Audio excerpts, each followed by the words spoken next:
Good morning, everyone. Good morning. How's everyone doing today? Good, how are you? Amazing, I couldn't be better. Another day to serve Hashem together. Any questions before we get started? You guys are ready to rumble? Kobe, is that a yes? Which psalms are in the Tikkun HaKlali? Which 10 psalms? Are they in order? No. Is there different random ones? 16, 32, 41, 42, 55, 70, 59, 77, 90, 105, 137. They're all marked in blue right here. Okay. If we're mentioning the Psalms of Tikkun HaKlali this morning, Rabbi Nachman says that Tehillim is mesugal letshuva. So if we're learning about repentance together, we're talking about Tikkun HaKlali. That means we're going on a good route. And it's a good thing we have Eliyahu here to make sure that if we don't remember the English numbers by heart, we have some help. Okay. So we are up to Mishneh Avot, Perek Hey. Yossi ben Yochanan ish Yerushalayim omer. Yossi ben Yochanan, man of Jerusalem, omer. Yi beitcha patuach lirvacha. Your house should be open to passerbys. So when people are coming by, they're passing by, your gates should be open from all sides, like the tent of Avram Avinu, so that somebody shouldn't have to go around your property and to be inconvenienced when he wants to be when he needs your help to be hosted. If you think about it, back in the day, the houses weren't the way that they were today. People had like compounds, so you would have plots of land where there would be some sort of villa or some sort of tent on the property, and some of these properties were very big, and some of them also were on terrain and not such accessible areas. So if you had a house where on the side of the street or on the side of the path that you were passing wasn't open, you would have to go all the way around the property, which could be a really big inconvenience, could even cause somebody not to go. So if somebody wants to open up his house entirely, like Abraham, which was the epitome of what hospitality meant, one would determine and make sure that his property was open and had full accessibility. Today, that might manifest itself with not locking the elevator so you can get up to the 5th floor, you know what I mean? But the concept is that your home should be entirely accessible to those that want to come, so that you're open to provide what any of your guests would potentially need. And not only to do the minimum where you say, okay, if you want, I'll accept you, but to open your home in its entirety, to make sure that you're on the offense in the sense of doing hospitality. You want to be able to entirely put yourself out there. Not only do I want to host anybody that wants to come, but my home is open in the easiest, most accessible possible way, so that anybody who wants could come, eat, sleep, and whatever is needed. V'yu aniyim b'nei beitecha. And those that live in your home should be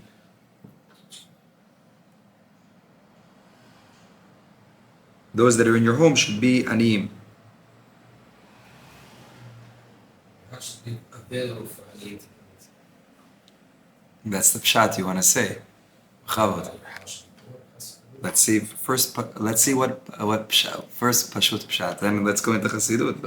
No. I'm saying pshat. I'm not saying Chassidut. הנה, אל תכניס לביתך עניים ודלים מבני ישראל, שיאכלו מלחמך כבני ביתך, ויחסו בצלך, ויחשב לך לצדקה. If you take poor people into your home, and they're going to eat your bread, you're not going to have enough for your household. Right?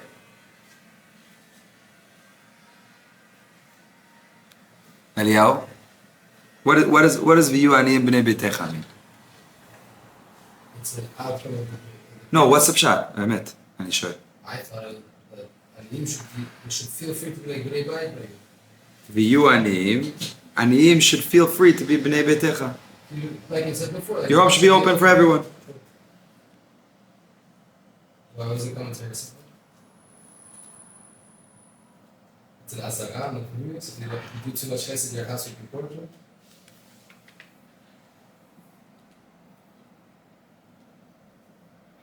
First of all, he says a few things over here. He says, when you welcome people that are unfortunate into your home, give them to eat and to drink, and accept them with a civil panim yafot, until they feel like they're part of your household, and they won't be ashamed. That's one explanation.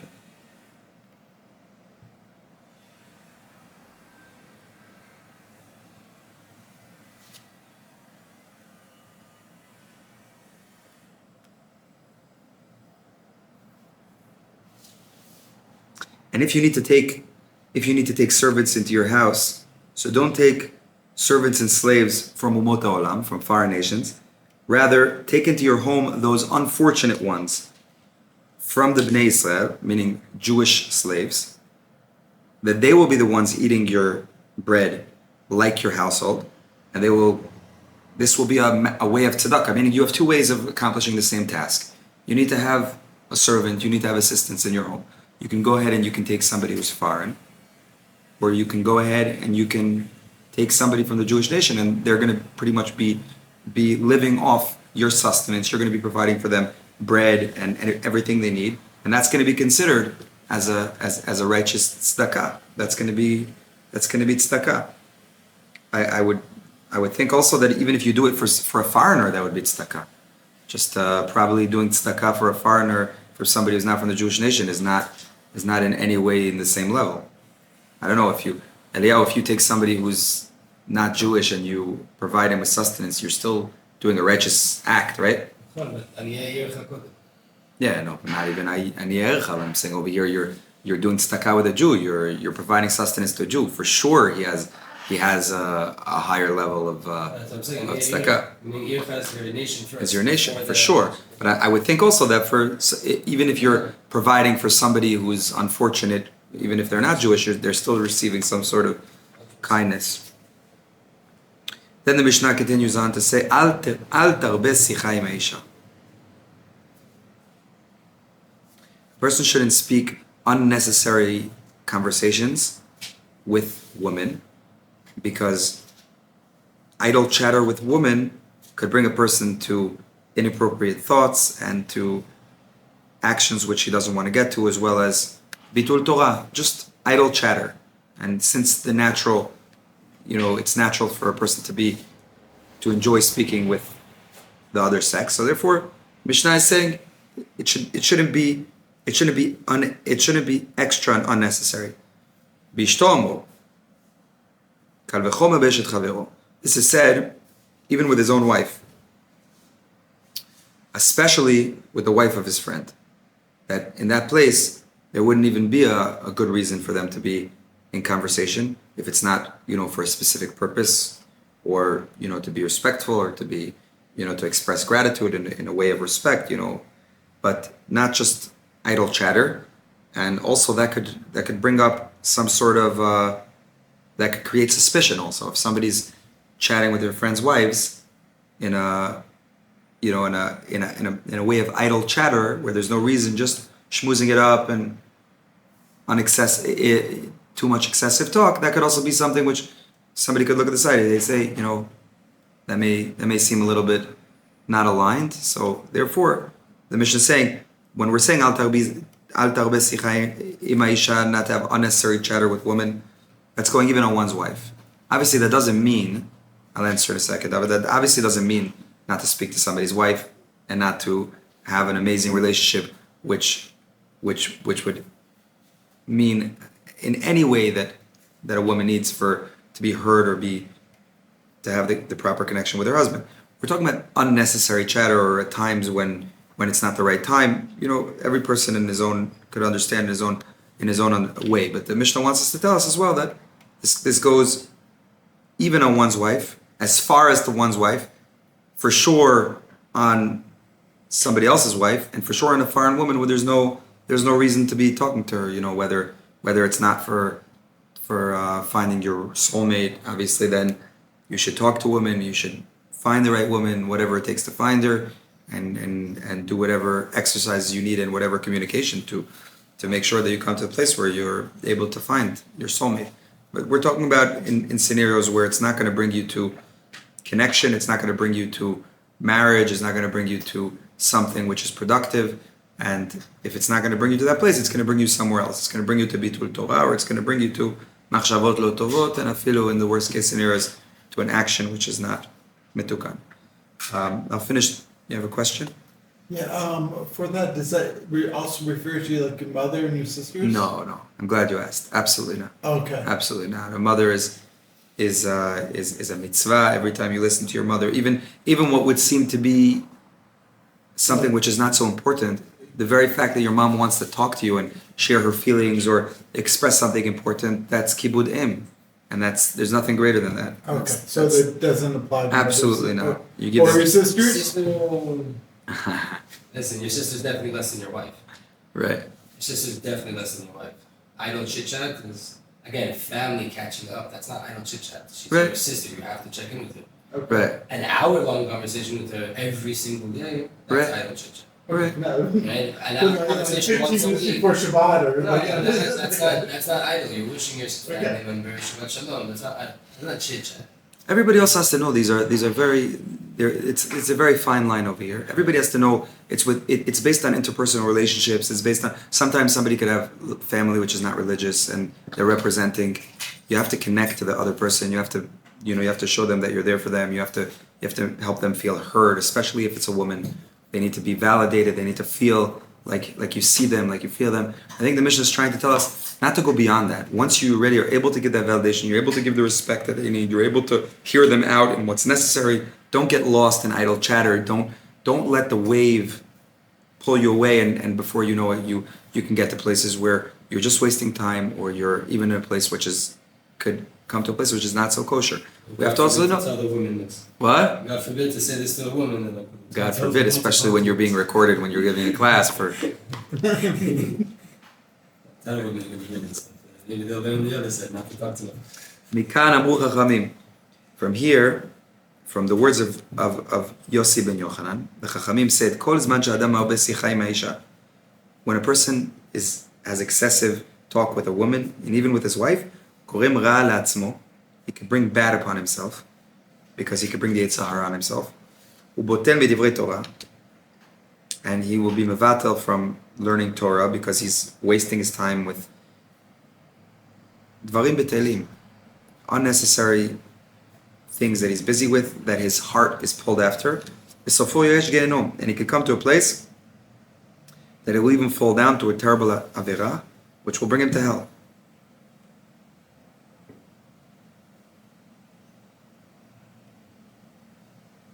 He brings over here Avod de Rabbi Natan, brings down an explanation for this Mishnah. Al terbe sicha im ha'isha, ketzad. What does it mean, al terbe sicha im ha'isha? What does it mean not to speak excessively with a woman? Bizman she'adam ba lebet hamidrash, velo hayu noagim bo kavod. If a person comes to the study hall and people are not respecting him properly, al yelech v'yomar li'ishto kach v'kach haya. He shouldn't come home and say, everybody embarrassed me today, everybody threw me under the rug. Lefi she'ishto she'ayta noaget bo kavod. Because until now, his wife, who was treating him with utmost respect, now he's telling her, when I went to the study hall, this is how they were treating me. Now she doesn't take him seriously. He's embarrassing himself. And everybody's gonna be getting embarrassed. Also his wife, and also his friends, because she knows that they weren't respecting him. So nothing positive, and there's no purpose in sharing this information. It only causes something detrimental. Which means to say, a person has to know there's a time to talk, there's a time to be silent. It doesn't mean there's a misconception in the world today that if you want to have a true relationship, you have to be entirely transparent. And people don't understand that transparency. You can be entirely transparent while still choosing not to share certain information, because excessive talk We'll talk about it in other ways in general, not specifically when it comes to females, but in general, excessive talk is detrimental.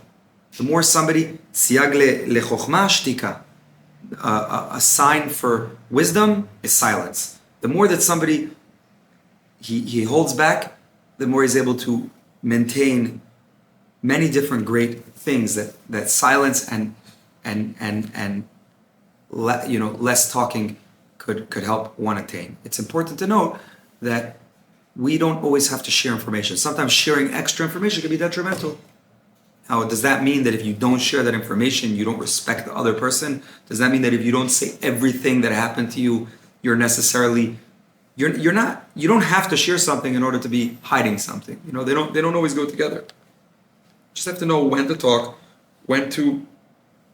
That's also a great chokhmah, to know how to apply wisdom in every single interaction that we have. When is the right time to have conversations? If somebody comes home and he had a long day and he went to work and he prayed and he came home and he had a study partner or whatever his schedule is, he comes home after a long day of work. All he wants to do is get a good night's sleep. He wants to get up early the next morning. He has a schedule. He comes home, and at that point, his wife has something on her heart, and he's like closed for business. You know what I mean? And she starts sharing, and he's just not there. That's the complete opposite of what the Mishnah would want you to do. It doesn't mean in a case where your wife needs to talk to you, where she needs you, where she needs your support. That's when you need to be there. That's when listen to her, hear her out, help her ease her pain, help her feel heard. That's when she needs you.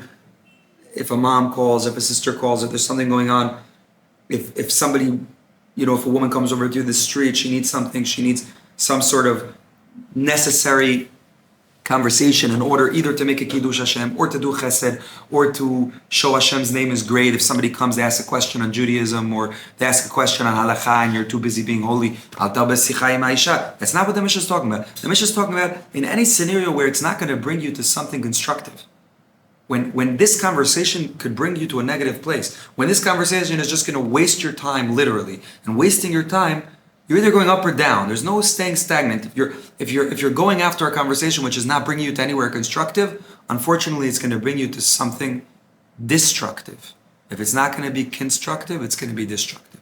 That's just how it works. So we have to be sharp in our minds to not let us get into a place where we already could be pulled after the Yitzhak or pulled after the bitul to be pulled into something which is not going to bring us to a good place. So that's why the Mishnah is teaching us these principles, and we have to know how to apply them. And we need to be balanced when we learn these things, because if somebody tries to apply them in the wrong places, not only are they not accomplishing what the Holy Mishnah wants to teach us, but there could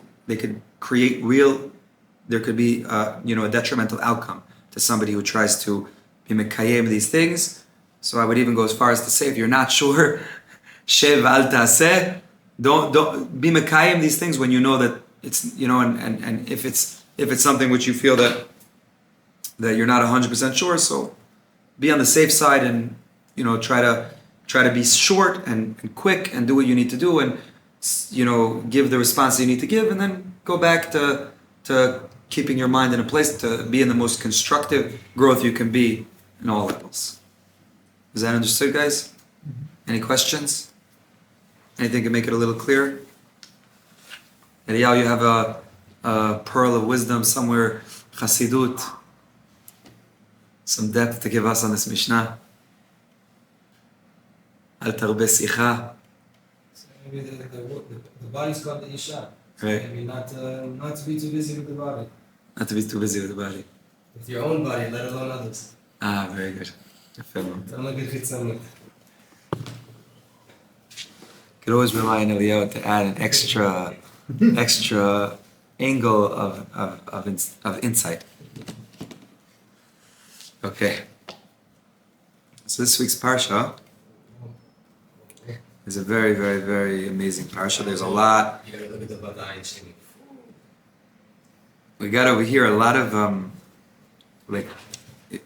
all the laws that we're learning from these parshas. I have over here in the Chumash, it brings down all all of the laws and all of the mitzvot in every single parsha before, and like these weeks are packed. In this week's parsha, Titzei, we have maybe like just dinim and isurim, like 20 at least. I didn't count. No, even more. So it's tremendous. It's very I vast. heard there's more mitzvahs in this parsha than any other parsha. It's so much. It's like I don't even know where to start. There's so much to do this week, and so little time. We need like endless amount of hours to learn the infinite light of the Holy Torah. So I think we're just gonna pick something over here. I tried to pick something a little practical because I felt that we couldn't get everywhere. So I want to start with Perek Kav Bet, Pasuk Aleph. What are You want to isuim? get the Rashi there for yourself? What do you say? What are isuim? Prohibitions. So There's a then, mitzvah. like, We judgments discussed and- yesterday. There's Negative asay and lo tasay. Yes.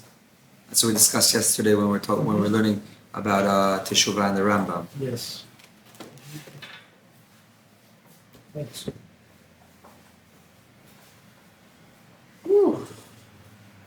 So again, Perek Kav Bet, Pasuk. We learned in Hilchot. We learned together in Hilchot Shaliach Tzibur, the Chazan of the Bet Knesset. Rabbi Vad Yosef brought down in Yalkut Yosef, שיהיה בקיא בתנ"ך. That's one of the things. Yeah. So Perek Kav Bet, Chapter 20. 22. Thank you. I gotta get better with these numbers. We're gonna get there. Let me know when you guys got it. Okay, 22. So Devarim, You want to pass it to me? I'll find it for you. I want to find it. Oh, You you bet. I want to practice finding Good. it. In the middle of the page, Mm-hmm. in the middle on the top, in the middle of the page, you have chapters. Chapter / top in the middle. Mm-hmm. Yeah, no, I see it. To 22. You shall not seek the ox of your Yes. awesome. לא תראה את שור אחיך. Oh, I'm gonna wait for Kobe till he finds it. Sorry. No, Okay, take I'm your at time. 22 and what verse? Number 1. Oh, okay. Am I here? So this portion is going to discuss somebody that sees something that was lost from his friend to return it to its owner. Okay?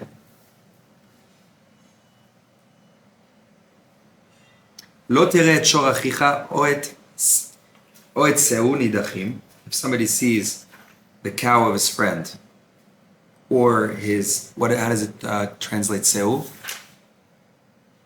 Ox. Or his ox, they're lost on the way. There was a group of animals together, and one of them strayed off. V'talamta mehem.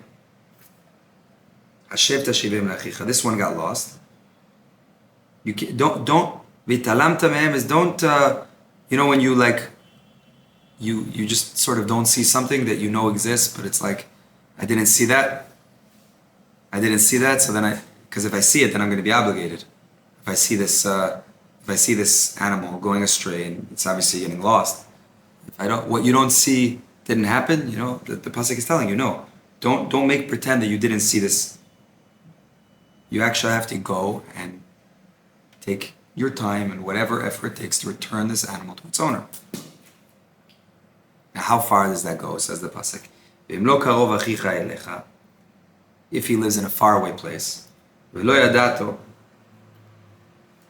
don't know who the owner is. You're not sure who owns this beautiful cow or ox. You take this animal into your home and you watch over it. Until this owner will come and search for it.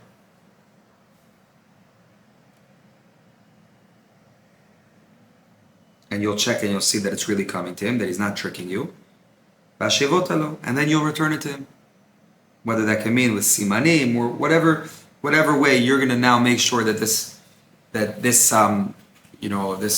cow belonged to Mr. Smith. Mr. Smith is going to come and say, I lost a cow. It looked this way. It was approximately this time of year, and it was with other kinds of animals like this, and he'll give signs that you'll know that it really belongs to him, and you'll be able to return this lost object, which is a mitzvah, Hashavat Avida. And so too, the same situation, if he loses an animal which is not a kosher animal, like a chamor, it's called a behemat mea. If you find his garment, although it's not valuable like an animal, and it doesn't have the same loss to the owners, still, you should do the same, attempt to return it to whoever lost it. And so you should do to any lost object of your brother, whether it's household items or whatever it is, even if it's something which is less loved to somebody, like his clothing or his animal. Which was lost to him.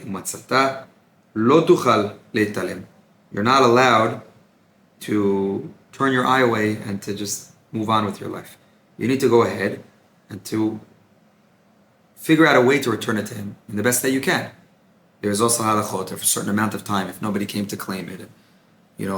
There's also times when you're allowed to keep something. There's certain things that don't have a siman. If you find money in certain scenarios, if it's in a reshut harabim, if it's in a reshut hayachid, if it's a place which is in private property, if it's in public property, there's many, many different laws. There's the tractate Baba Metzia, which discusses all the laws of when somebody finds, how to return, if to return, when to return, how long to wait. It's like we discussed yesterday and how we're almost seeing every single day. When we talk about the general halachot, there's so many details. But we start from the macro and slowly we'll get into the micro. So we have this concept that when something is lost to your friend, it's a mitzvah for us to return it to them. And that manifests itself whether it's an animal, whether it's clothing, whether it's a kosher animal, a not kosher animal, a less important object. It shows the sensitivity of the Torah. It's the sensitivity of the Torah, how much the Torah wants us to take care of our fellow brethren, and how much we should care when somebody else loses something. We say that we shouldn't do to others what we wouldn't want to be done to us. Imagine how much we should feel when somebody else has pain, when somebody else loses something, when somebody else, we should care so much that and understand that it's a command for us to go out of our way and now figure out a way to return it, to help our brethren, that they shouldn't have pain, they shouldn't have financial loss, that they shouldn't have frustration, and it should give us excitement. We have an ability to do a mitzvah from the Torah to return something which is lost. Now we're going to discuss clothing of women. There's an issur from the Torah for men to wear women's clothing and for women to wear men's clothing, so that there shouldn't be mixing between men and women, which could bring to sin. Lo yekli gever alisha. The garment of a man, should not be on a woman. Because if a man wears woman's clothing, so then the man is going to look like a woman, and then this man who looks like a woman is going to go chill together with other men. I got confused. This man who's wearing lo yakli gever alisha. So this woman who's now wearing men's clothing, she looks like a man. She's going to go chill with men, and really she's a woman. It's going to create issues, right? Lo yibash gever simlat isha, and a man shouldn't wear the garments of a woman, and then he's going to sit with the woman and really is a man. And that's going to bring out inappropriate things. Because this is an abomination. anything that causes taruvot between man and woman, anything that's going to cause man and woman to be mixed, that's something which the Torah doesn't want, and therefore we're creating a separation. Men need to go dressed as men, and women need to go dressed as women, and men will mingle with men, and women will mingle with women. And I think I don't need to really elaborate how important this is, because maybe this was conceptual back in the days, but today this is something that we practically see in the reality of the world, and there are places where, unfortunately,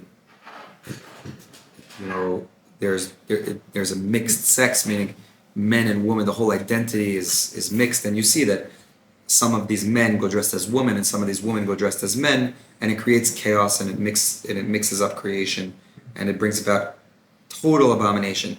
So this is really this is coming from the top, but when it trickles down, it can get really messy, and the Torah wants us to have a complete separation between the two. That's a very interesting halakha now.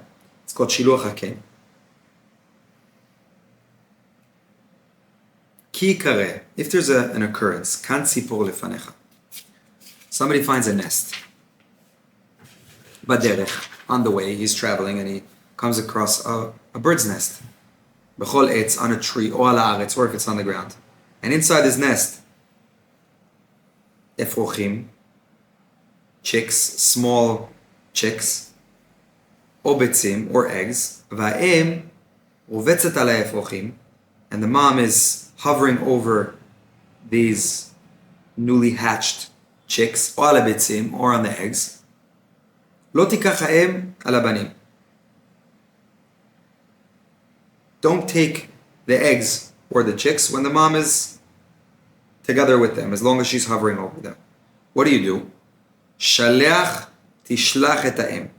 Send away the mom. Ve'et habanim, and what remains there, which is either the chicks or the eggs, you take them. Leman yitav lecha ve'arachti yamim. If you do this, it's good for you. Leman yitav lecha, so it will be good for you. Ve'arachti yamim. And you will receive a long life in the next world, in the sachar of keeping this, the reward for keeping this mitzvah. Very unique mitzvah in the Torah, that if somebody sees in it, it's relatively rare to be able to mekayem this mitzvah, especially today, where we don't have as much, we're not, as much in nature where we see nests. But I remember growing up, my dad climbing on the roof and sending away the mom, taking the eggs or the chicks. It's a mitzvah in the Torah to, I don't know if this is a chok or if there's a reason.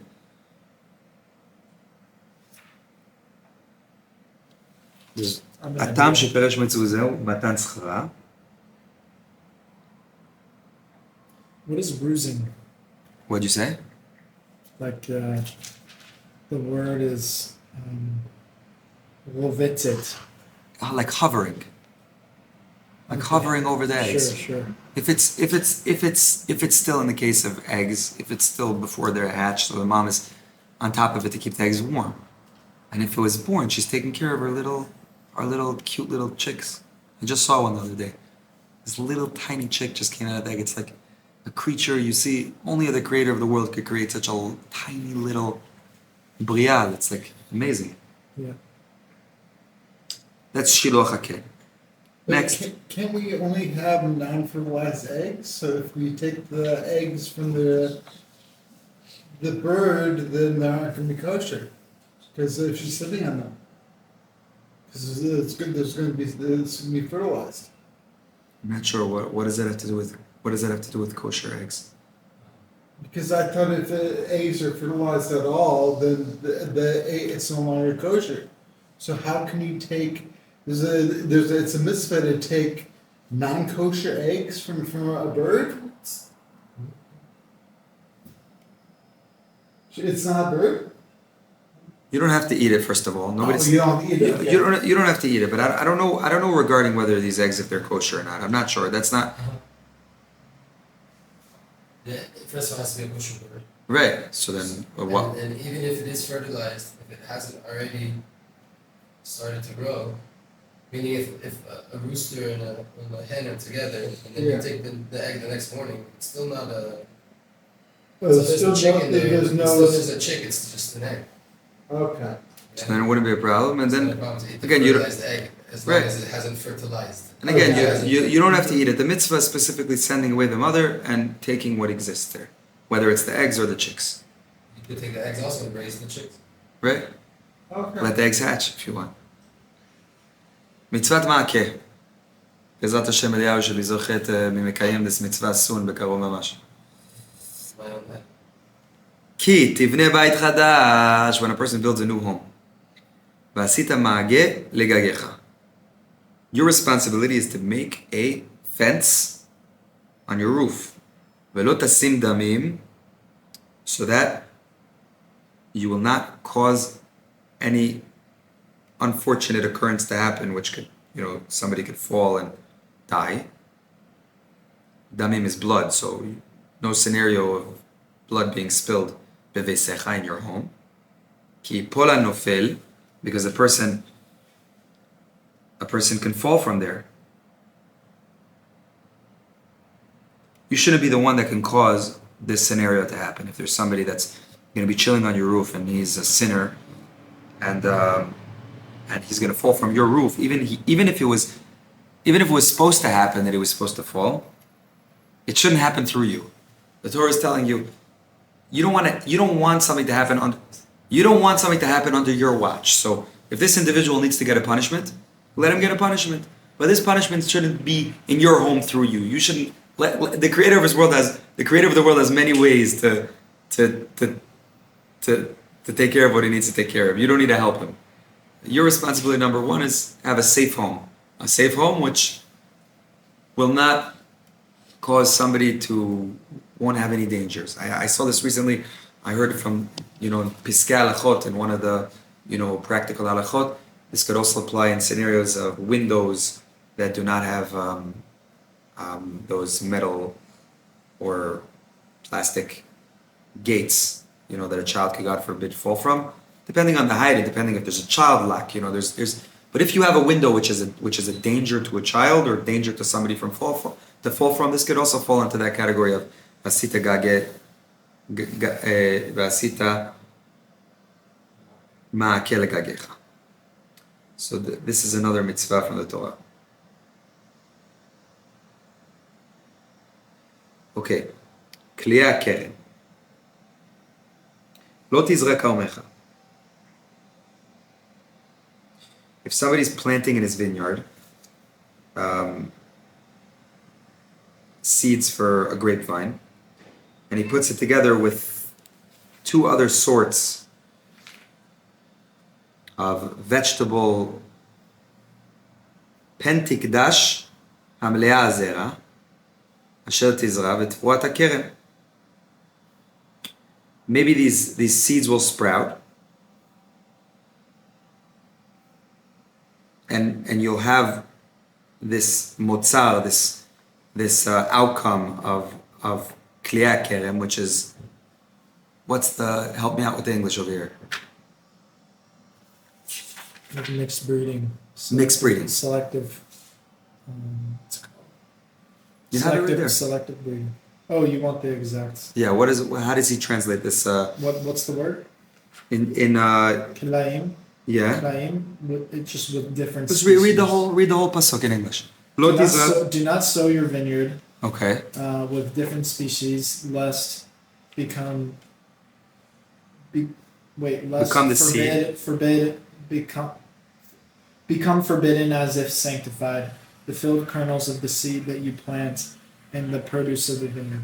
Right. So pretty much what you're doing is you're going ahead and you're planting, and you're putting two species together. So by them being mixed, you're going to create, and now there is going to be an outcome of kilayim, and that's going to be forbidden for use. So don't even bring that.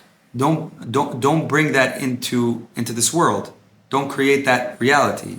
By you planting that, you're creating something now which is kilayim, and that's going to be asur bana. You're not allowed to use that. I feel like they're like vegetables that we've benefited from mixed breeding. Right. Well, it's not done by Jews. It's not done by Jews, and it's not forbidden for non-Jews. There are a lot of things that are done. I thought cherry tomatoes were Well, that's selective breeding. selective breeding. But that's from the same species. Oh, Like that's okay. from tomatoes. Right. Some of them. They like at the beginning the first cherry tomato was just in a big tomato grove, and then all of a sudden there was a smaller tomato out of the bunch. They used the seeds from the smaller tomato, and then a smaller one came, and then a smaller one came, and then they started using the smallest one. So it's not like That's flour? that's my guess. Yeah, like it's Okay. not like they didn't mix like broccoli and broccoli cauliflower with stuff. tomatoes to Got make it. a cherry tomato. They How is kept how selecting how is a tomatoes. tangerine made, or clementine? No idea, dude. That could also be in the species of an orange. Yeah, I think it's this. That's also probably within the same. But again, we're talking about specifically for what a Jew is allowed to do. If a non-Jew does it, that's another story. Sure, like we have seedless watermelons. Don't they mix watermelon with something else? So for me, this goes into the category of astrology, where I have to do more research on how it actually works in harvesting and different kinds of species and breeding and mixed breeding. It's some fascinating stuff. Actually, Eliyahu, we got some really cool comments on astrology. If you notice, people are really fascinated by astrology, which just gives me some great. I know, so it gives me some great feedback. First of all, the people are listening. Number two, the people are writing. I'm always welcoming comments, and also it's nice to know what interests others, and we can learn more ourselves. So that's mixed breeding. That's the next homework. And this is going on planting. Now the Torah says lo tachrosh b'shor u'b'chamor yachtav. You're not allowed to plow with a ox and a donkey together. So two different kinds of species. Also in the plowing, you're not allowed to do it. There's a few different kinds of kelai. There's number one is klei kerem. Yeah, it's when it's going about planting and with vegetables. The second one will be klei be'ema, which is plowing and combined with two different species together. And the next one is going to be klei begadim.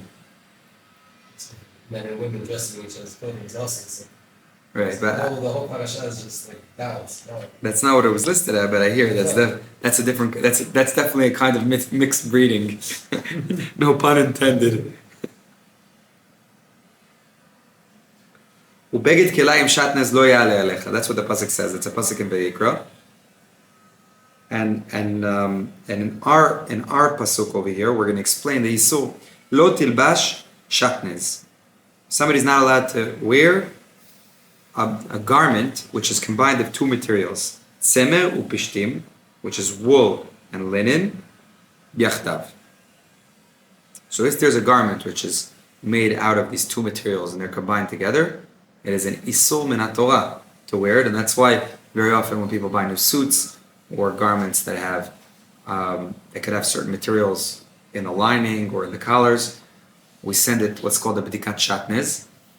There's special labs which go ahead and take out a little patch of the material, and they go ahead and they check it in a lab to see what it's made out of, to know if it has shatnez.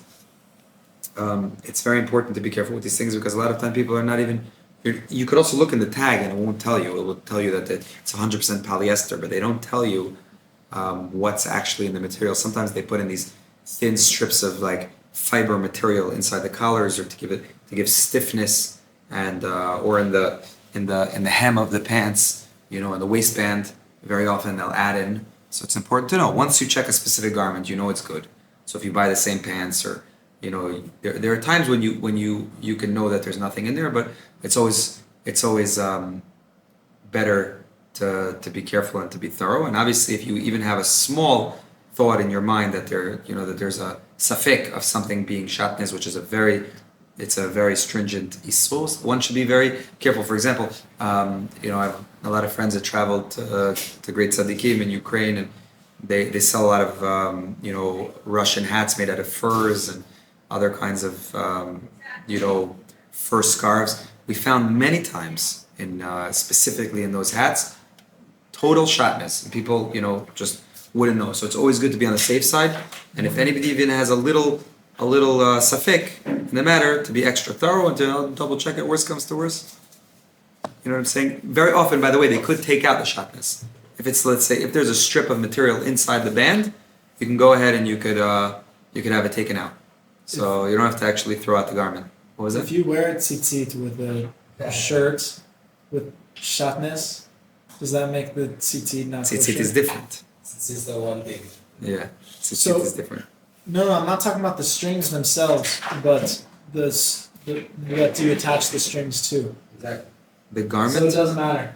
That's the one time. Is that Halavai, dude. because the garment itself You doesn't know what I'm matter thinking? if it's obligated on four corners. It's obligated on four corners, and then the tzitziot would be for wool for sure. So tzitzit is it's interesting. They go to the good stuff. Let's do. If you want to see how intense this idea of shatnez is, though, just look at the word itself, like the Arizal says, and if you just look at the word itself, you'll understand how deep it is. What are the letters made up of? Shatnez gaze. Satan Az. Satan Az. A brazen Satan. That's what Arizal says, the Otiot Shatnez. No, Arizal just says always look at the name of something you understand depth into. So what is You're it? eating food. What Kabbalah should you eat? Satanas. Look at the what you're eating. What are you eating? It's the same thing here. The mitzvah itself. Look at the word. It's called shatnez. Shatnez. Satan Satan Az. Az. Brazen other side coming at you. If you do Just in the garment that you're wearing. That's how careful we have to be. And if you want to take it into science, it's frequencies.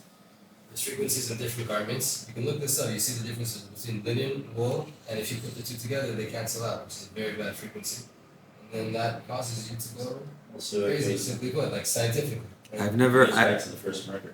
Yeah, exactly. Eliyahu, you gotta tutor me on the side. You gotta teach me about frequencies. I've never learned about that either. I'm learning new things every day. In Sha'ar HaYichud, you guys give me like new conceptions every day, new concepts. So Gdilim, we're gonna end with this pasuk. We're gonna do a little sichot aran. So you can wear a linen garment with tzitzis. I'm not exactly sure. Okay. Eliyahu it's different. Tzitzit has a different. It's a little different because Okay. the tzitziot themselves.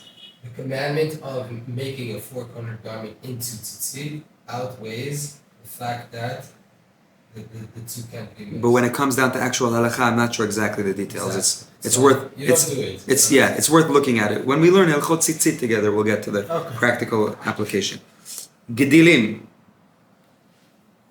Ta'aseh lecha al arba knafot. Somebody should put strings kluyim on the four corners of their garment, which is on the four corner of the kesut. The pasuk says, "Ta'aseh lecha al arba knafot kesutcha asher techaseba." On the garment that you're wearing to cover yourself, you put strings on the four corners of the garment. That's mitzvah tzitzit.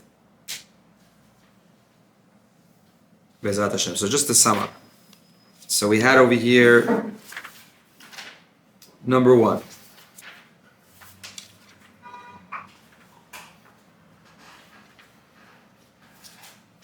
Before we did mitzvah makeh, here. Number one, we did Hashavat Aveda. If somebody finds his friend's lost item, to return it. Whether it's an animal or a garment or something even not so valuable. It's a mitzvah to return it to the owner.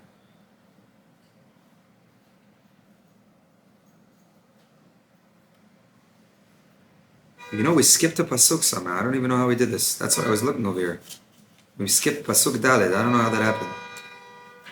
I think it's very important. I'm just going to say, add this in now in the sikum. לא תראה את חמור אחיך או שורו נופלים בדרך, ותעלמת מהם, הקם תקים עמו. If somebody sees his friend's donkey or ox falling under its load, heavy load, he shouldn't just turn away his eye and let this guy's, obviously if this guy's donkey collapses, he's probably going to end up losing his produce and there's going to be an unfortunate outcome. So don't just, it's in today's day and age, if you see somebody break down on the side of the road, that's the scenario. Go ahead and help him. Help stand up that donkey, which might mean you have to lose time or apply physical strength to go ahead and pick up the load to help that donkey get back on its feet so it can continue going on its way. It's important for us to always see Sometimes today you can see somebody going on the street falling under a load. You help them up. You help them hold those packages, whatever it is. Always to think about others, to return. If somebody else is struggling, to help them in their struggle. Then we learned about a woman not being able to wear men's clothing and men not being able to wear women's clothing. So we keep each sex independent of each other. Men wear men's clothing, identify as men, mingle with men. Women wear women's clothing and mingle with women. Then we discussed this amazing mitzvah of Shiluach HaKen, that if somebody finds a nest, and in that nest there's either chicks or an egg, they should not take those away when the mom is around. Rather, they should send away the mom and then immediately take those chicks or those eggs. That's a mitzvah in the Torah. Then we discussed if somebody builds a new home, let him go ahead and put up a nice, beautiful fence in his new home to make sure that no unfortunate occurrence should happen. Nobody should fall or get hurt. No blood should be spilled. Then we went on to discuss mixed breeding when it comes to planting, not to plant two different kinds of species together, and not to plow the field with two different kinds of species, whether it be an ox and a chamor together. Then we discussed not wearing shatnez, which is linen and wool together mixed in a garment. And then we discussed the holy mitzvah of putting tzitzit on our garments. Hashem yizakeh otanu to keep these mitzvot and all the other amazing mitzvot that we have in the Torah, which is never ending and never lasting, and we should be able to be zocheh to keep everything together. B'simcha! Sichot Haran. I have a question about shatnez. Absolutely. We're here for the questions. I totally see the frequencies part, that like it's good to keep things pure so that we can That's not the reason, that's just the point. The reason is God the reasons because God said. It's the only That was my reason we question. have for any commandment, the whole entire Tanakh, because God said. There are some- Also with tzitzits, like that's Except for here, like in Shiluach HaKen, right? It said, God said to do it, and it'll be good for you in this world and in the world to come. There you also see another reason from the Torah. But most mitzvot, they don't give you one of those things from the Torah. Yeah, but some mitzvahs like make sense to us. Some like kind of make sense, and some we have no idea. And shatnez is one of the ones that we don't have an idea with. But the seats, I think this makes semi-sense. What, tzitzit? Yeah. Or We're no? told why to do it. It's still Or we're still like, Schartem. to remember. Remember that God took you out of Egypt, He gave you a Torah, and He brought you to the Holy Land. תכלת דומה לים, ים דומה לרקיע. We Is discussed that it like in in the other classes. B'Avsa, like is that the main thing? In the Shema, yeah, in the third Yeah. paragraph of the Shema, it says that you should look at them and remember not to go after your heart, not to go after your eyes, and to be holy. It's either there, right? There's a story in the Gemara about a guy went to go get a massage, let's put it that way. And as he was walking to the massage parlor, he decided to take off his tzitzit. No, it's not right to wear tzitzit there. And he got slapped in the face by a tzitzit. He remembered what he was walking into. And he turned around and left. Right? So that's literally the point of these things. Keep your holy. Keep your mind connected to 613 commandments. Hangs low for a reason.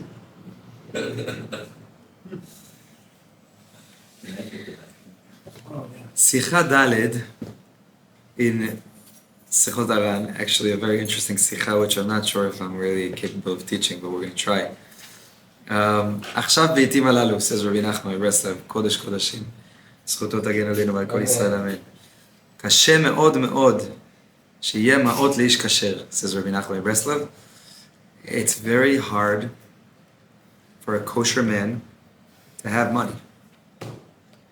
כי צריך שיהיה לו ירידה גדולה מאוד מאוד חס ושלום עד שישיג מעות. In order for one to attain money, he needs to have a big ירידה, a big downfall, in order to attain מעות. ואפילו אחר הירידה הגדולה חס ושלום, even after he has this big falling to attain the money, מעבודתו יתברך, עדיין לא כל אחד משיג מעות, even when he gets to that place, after he has that downfall, to attain the money, he doesn't really, it's very hard להשיג את המעות. כי גם הרשעים וקלי העולם, even the evildoers and the the low people of society, lav kol echad masig ma'ot. It's very hard for one to really get this hasaga, this understanding of what money is. But ish kasher be'emet, a true kosher Jew, it's very hard for him to have great wealth. Kida, shemiyom shecharav bet hamikdash, from the day the temple was destroyed, nafal ha'ashirut bimke akali, the tremendous wealth which existed in the time of the Bet HaMikdash, it fell down to the husks, to the places of the klipot. B'bchinat vateret plaim, like it says in Echa. Plaim, the word says vateret plaim otiyot alafim, thousands. Haynu she'alafim shel hashirut yarad plaim, that when the Bet HaMikdash was destroyed, we learn out from this pasuk that thousands, that money went down to the klipot, went down to these very low places. Then yerida gdola v'nifla, it went down to this very, very low place. Aken be'echrach, therefore, it must be שיהיה לו חס ושלום ירידה גדולה מאוד. A person that wants to, that is going to attain money needs to have a very big downfalling. קודם שבא לעשירות, before he comes to great riches and wealth. דהיינו אלפים מזומנים, thousands of מזומנים is like cash. ועדיין הוא ספק, and still, even when he comes to that place, I mean, it could be that he'll have this big ירידה and then he'll come to great wealth. But even when he has this big ירידה, it's still not for sure that he's going to come to this great wealth, because even there he could fall and he won't be able to understand what is this great wealth. Like I said, I prefaced before I began that I didn't feel so ra'ui to teach this Torah, because Rabbi Nachman has very high Torahs about what wealth means and in its source, and that's Rabbi Nachman speaks about pidyon nefesh and doing a pidyon by tzadikim. There's a lot of depth in money and where where money is mishtalshel from, where it starts to, where what we see when we look at a 200 shekel bill.